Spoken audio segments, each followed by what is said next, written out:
정적 인터뷰 조국혁신당 원내대표 황운하 의원 나와 있습니다. 의원님 안녕하세요. 안녕하세요. 네, 먼저 관심을 모았던 황운하 의원의 재판 소식부터 알아보겠습니다. 문재인 청와대의 울산시장 선거 개입 의혹 사건. 당시 울산지방경찰청장이던 황 의원은 하명 수사 혐의를 받았었죠. 2심에서 무죄를 선고받았습니다. 한 5년 정도 걸렸죠? 네, 5년 걸렸습니다. 어떤 생각이 드셨습니까?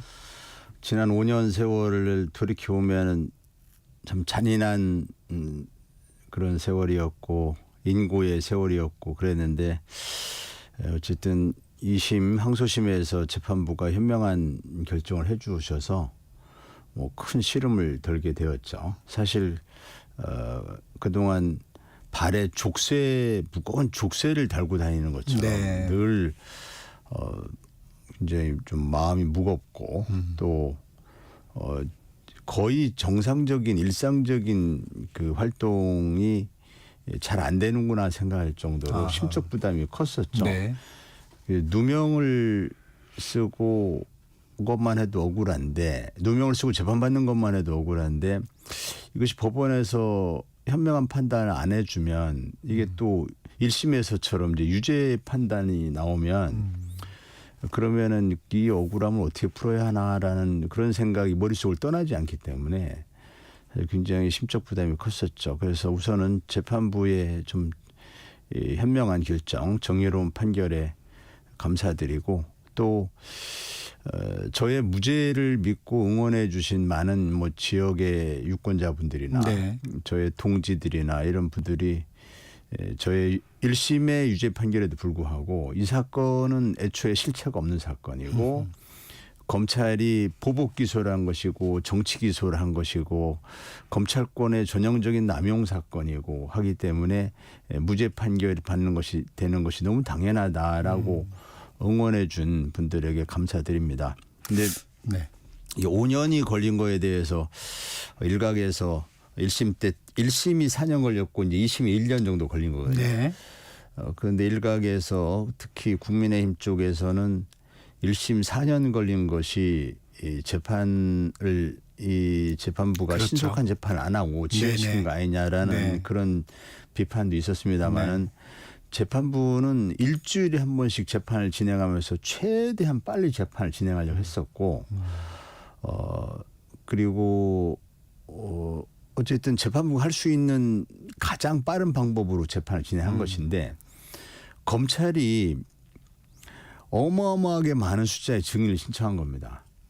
검찰 증인 신청이 많았다. 예, 그것은 이제 증거가 명백하지 않다 보니까 어떻게 하든지 증인심을 통해서 검찰이 짜놓은 프레임대로 어떻게 재판부로 하여금 유죄의 심증을 형성하게 해볼까라는 그런 생각을 하다 보니까 굉장히 많은 증인들을 신청하게 돼서 그래서 지연된 것이었고 맨 처음에 한 1년 정도는 재판이 겉돌았습니다. 진행이 안 되는데 그 이유도 역시 검찰인데 검찰이 준비가 안 된 상태에서 기소를 해버린 겁니다. 네. 그러니까 이 재판이 진행되려면은 검찰이 이제 수사 서류 등을 피고인에게 제공을 해 주어야 변호인이 그걸 가지고 이제 재판 준비를 하게 되는데 준비가 안 됐다면서 이제 제공을 안 하는 겁니다. 그러니까 재판이 겉돌았죠. 진행이 안 돼서 그 재판이 지연된 것은 검찰이 준비가 안 된 상태에서 기소를 했고 그다음에 굉장히 많은 증인을 신청을 해서 증거 없는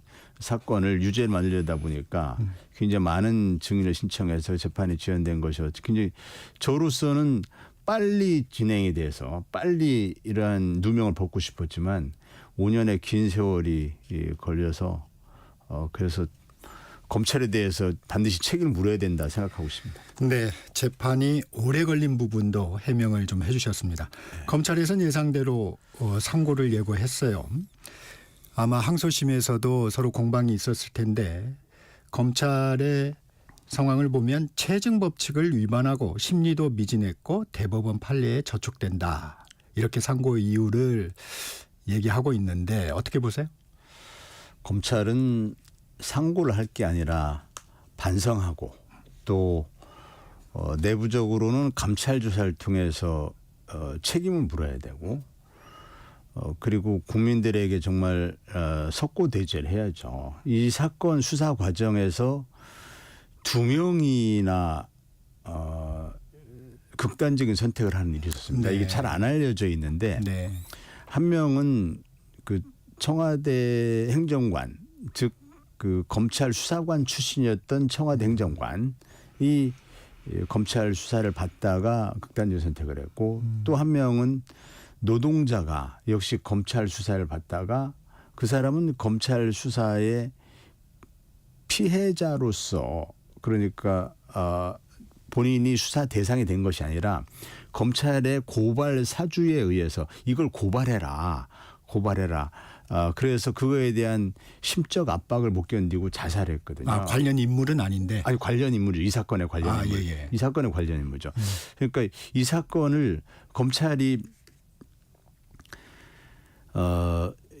이 사건은 경찰이 김기현이라는 당시 울산시장의 대형 토착 비리 건설업자로부터 30억을 받고 인허가의 특혜를 제공한다는 그런 건설업자의 고발에서 시작된 사건이었거든요. 그런데 이 사건을 가지고 당시 국민의힘의 이름이 지금 국민의힘 이름이 그 당시 자유한국당이었는데 자유한국당 측에서 선거를 앞두고 수사를 진행하니까 그러지 않아도 그때가 탄핵 이후 박근혜 대통령 탄핵 이후의 시점이기 네네. 때문에 그쪽 정당이 굉장히 불리한 상황이었거든요. 그러다 보니까 울고 싶은데 뺨 때렸던 격이다 이러면서 네. 김기현 시장 수사하는 거에 대해서 그 정치적인 공세의 일환으로 이제 저를 고발해 놓은 겁니다. 근데 아무 고발할 내용이 없고 수사가 진행될 게 없는데 검찰이 이걸 가지고 네. 사건을 만든 거죠. 만든 그 배경은 고래고기 사건이 또 있습니다.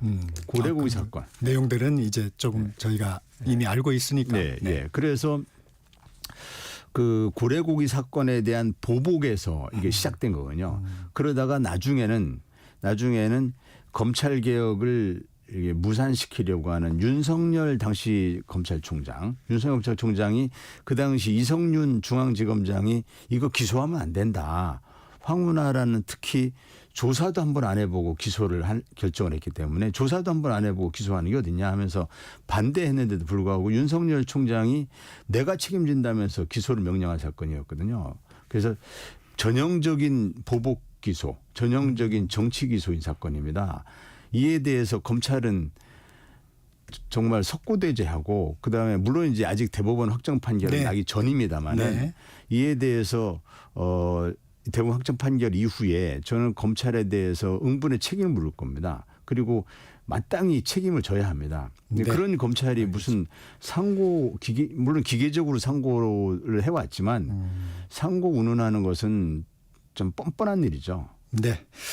2심은 무죄가 나왔지만 말씀하신 대로 대법원 확정 판결이 아직 남아있는 상황입니다. 네.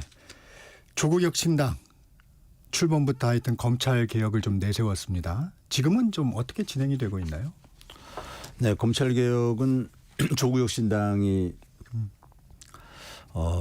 이제 지난 총선 때 국민들에게 네. 제시한 약속이고 네. 또 조국 혁신당이 이제 창당 당시 목표로 내세웠던 그런 큰 과제, 양대 과제 중에 하나입니다. 하나가 검찰 개혁이고 하나가 사회권 선진국이었는데요.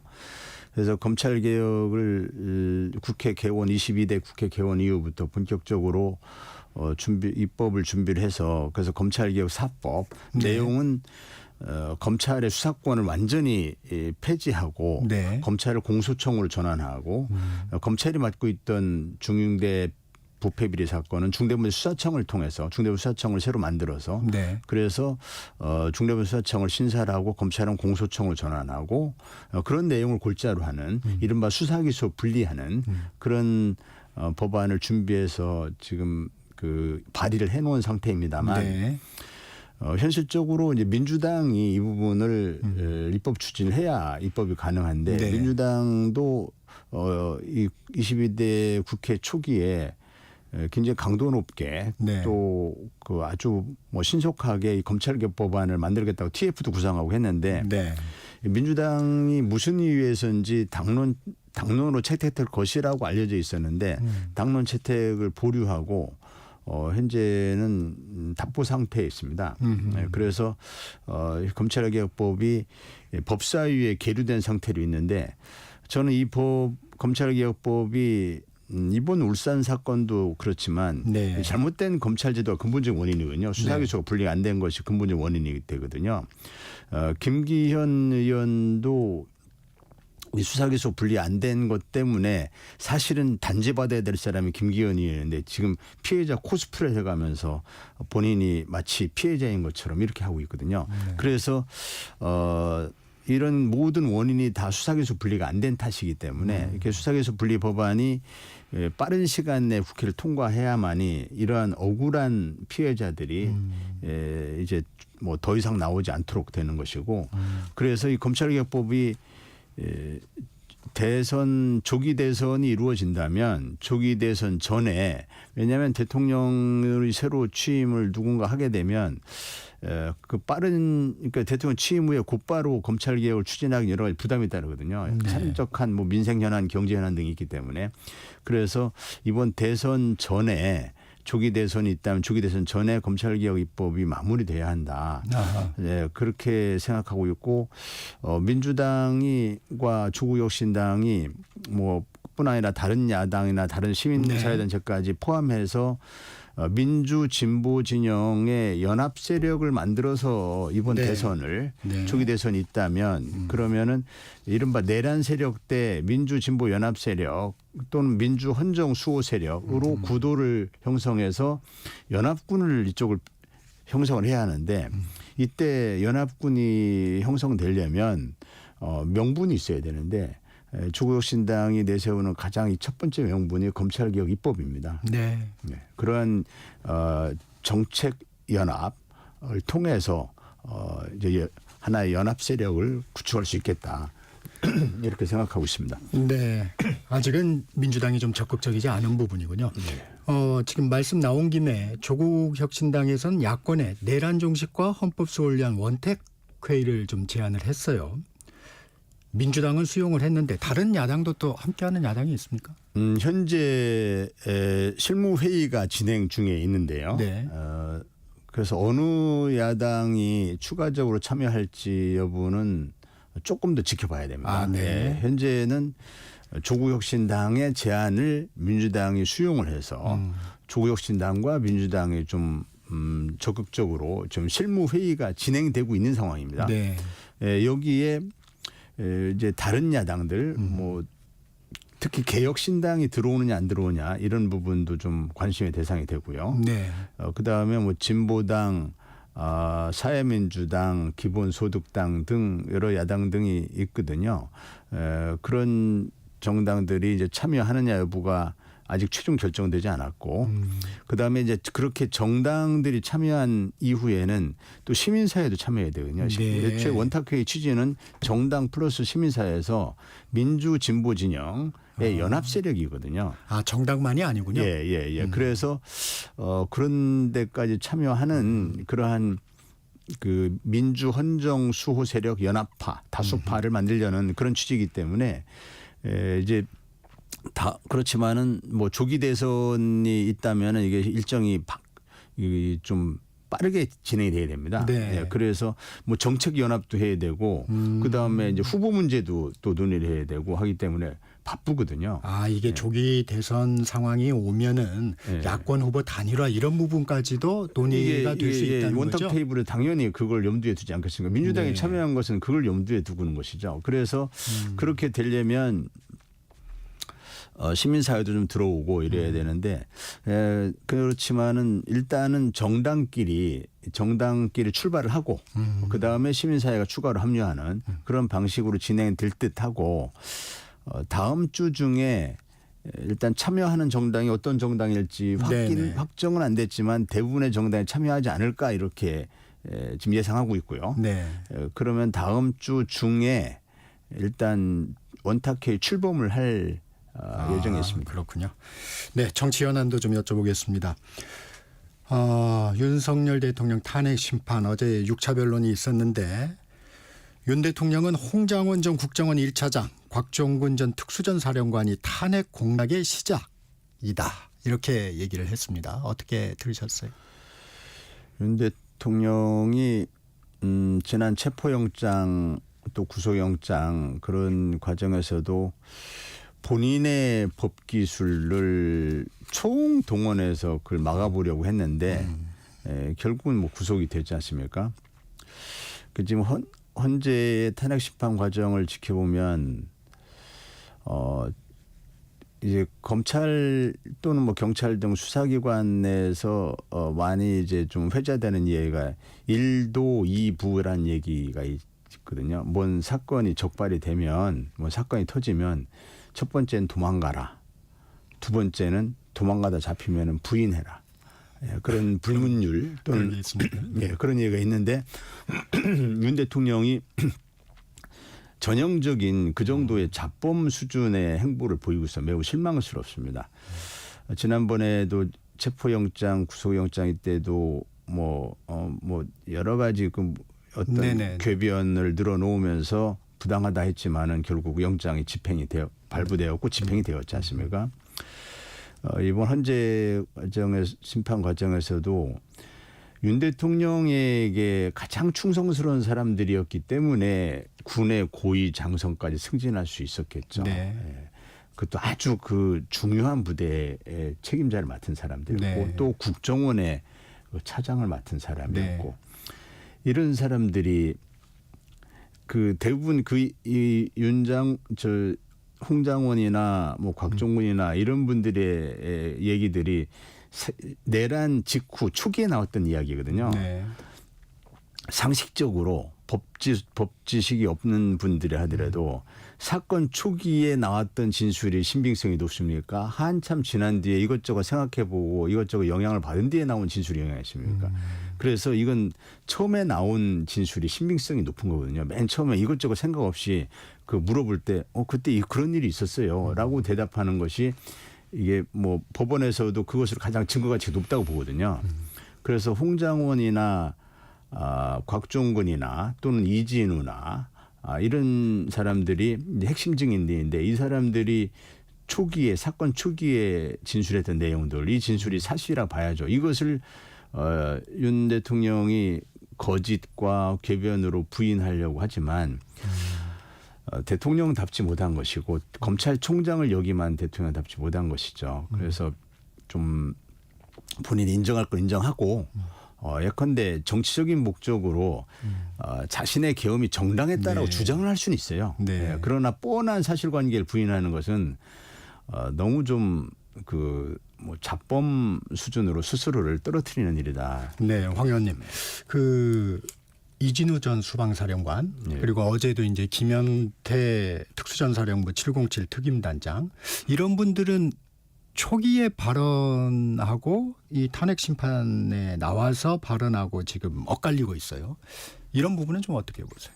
아까 말씀드렸던 것처럼 종종 있습니다. 그 네. 초기에 했던 발언, 법원에서도 초기의 증언과 나중에 증언이 달라지는 경우가 있습니다. 같은 증인이. 네. 그런 경우 법원은 대체로 초기의 증언의 신빙성이 높다라고 보고 있는 것이죠. 네. 즉 오염되기 전의 증언. 이 지금의 증언은 오염이 됐다고 보는 것이죠. 즉 이제 생각보다는 그 탄핵에 대한 반대 여론도 있는 것 같고 또 윤 대통령에 대한 지지 여론도 있는 것 같고 뭐 국민의힘 지지율도 높아지는 것 같고 이러면서 이게 이제 오염될 수 있는 겁니다. 그래서 오염됐다고 보시는군요. 보고 있습니다. 네, 내란 혐의 국정조사 특위 얘기도 좀 해보겠습니다. 한덕수 총리가 이런 얘기를 했어요. 헌법재판소가 국민이 납득할 수 있는 판결을 하지 않을 경우에 국민적 분열, 의견의 분열에 대해서 큰 걱정을 하고 있다. 헌재의 판결은 공정해야 하고 절차적 정당성과 상식이 맞아야 한다. 이게 좀 원론적인 입장으로만 받아들이기는 좀 어려워 보이는데 어떻습니까? 글쎄요. 한 총리께서 이제 무슨 취지로 그런 말씀을 하셨는지 모르겠지만 뭐 너무 맞는 말씀이죠. 네. 예, 헌재 대통령 탄핵이라고 하는 이런 중대 사안에 있어서 현재도 국민 여론이 양분돼 있지 않습니까? 이런 상황에서 헌재가 그 어떤 납득할 만한 그 판결하지 못한다면 네. 정말 우리 이 나라 전체가 두동강이 나는 거 아니냐는 심각한 위기의식을 다들 가지고 있을 겁니다. 예를 들어서 내란죄로 지금 구속 기소가 되어서 이달 20일부터는 본격적인 형사재판이 시작됩니다. 아마 구속 기소돼서 1심에서 중형이 선고되는 것이 불가피하지 않나 보는 것이 법조인들의 대체적인 분석입니다. 그런 상황에서 그런 상태에 있는 대통령이 직무로 복귀를 하는 걸 상상을 해보면 이게 너무 비현실적인 겁니다. 네. 예, 그래서 그런 거에 대해서 한 총리께서 헌재의 판단에 대해서 어떤 판결이 바람직하다라고 얘기할 수는 없지 않습니까? 네. 그래서 속마음을 알 수는 없죠. 네. 예, 그런데 제가 짐작해 보건대 윤 대통령 헌재 탄핵 여부 판결이라는 것은 결국 바꿔서 얘기하면은 윤 대통령이 직무에 복귀하느냐 아니냐잖아요. 네. 그 직무에 복귀한다는 걸 상상해 보면은 그렇게 됐을 경우에 네. 이 나라에 거의 뭐 내전 수준의 상황이 발생하지 않을까라는 우려를 말씀하신 걸로 저는 그렇게 이해합니다. 이 시간이 한 30초 정도 남았는데 짧게 답변을 해 주시면 최상목 대행에 대해서는 탄핵을 추진하자는 입장이세요? 네. 어떤 최상목 이유입니까? 대행은 뭐 여러 가지 탄핵 사유가 있는데 네. 지금 근데 헌법재판관 임명 안 한 거, 내란 특검법 거부한 거, 거기다가 최근에는 이 경찰 고위직 인사를 하면서 완전히 그 내란 방조로 의심받고 있는 사람들을 마무리 그냥 해주셔야 될것 승진시켰거든요. 같고요. 네, 네. 그래서 최상국 대행은 더 이상 고난 대행으로서 직무를 수행할 수 없다라고 보고 즉각 탄핵해야 된다는 게 조교신의 입장입니다. 네, 오늘은 여기까지 듣겠습니다. 준비한 질문이 많았는데 얘기가 좀 길어졌습니다. 지금까지 조국혁신당 원내대표 황운하 의원이었습니다. 고맙습니다. 네, 수고하셨습니다. 정책시사 1부 여기서 마칩니다. 전하는 말씀 듣고